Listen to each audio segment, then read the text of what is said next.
Olá a todos, ora cá estamos nós a partilhar neste tempo de reclusão e de quarentena algumas curiosidades sobre a história em geral e a história de Portugal muito em particular. E hoje, bem, enfim, apropriado ao contexto desta época, eu vou falar-vos sobre a famosa gripe espanhola e no final vamos perceber porque é que a gripe espanhola nada ou muito pouco teve a ver com Espanha. Bom, a coisa começou em 1918 e arrastou-se até 1920.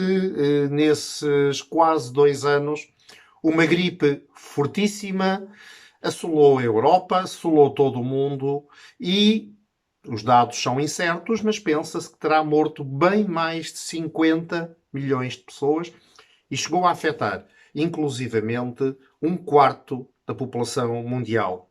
Talvez 500 milhões de pessoas.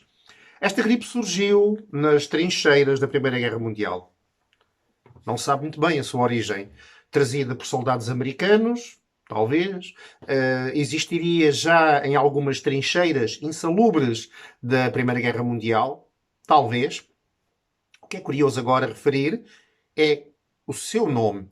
Esta gripe, que surgiu, como dissemos, nas trincheiras da Primeira Guerra, passou para a história como sendo a gripe espanhola.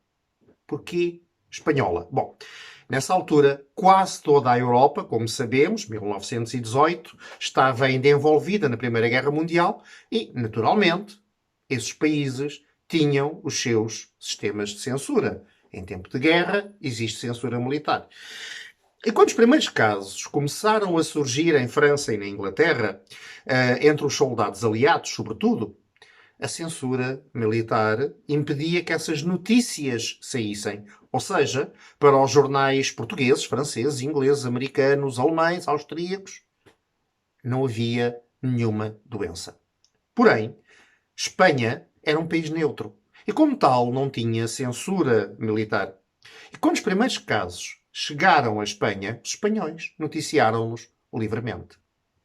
E a Europa começou a perceber que havia ali uma terrível pandemia através dos jornais espanhóis. E assim, essa gripe passou a ser crismada de, claro, gripe espanhola. Todavia, a gripe era tão espanhola como francesa, como americana, como italiana. Aliás, em Espanha, historicamente, é conhecida como gripe francesa. Em Portugal também chegou.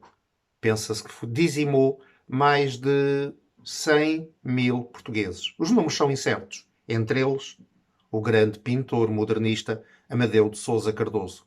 Eis porque a gripe espanhola, na verdade, não é bem espanhola. Agora, se quiserem saber mais sobre este período, tomo a liberdade de vos aconselhar o livro A Luta pelo Poder, Europa, 1815-1914, de Richard Evans.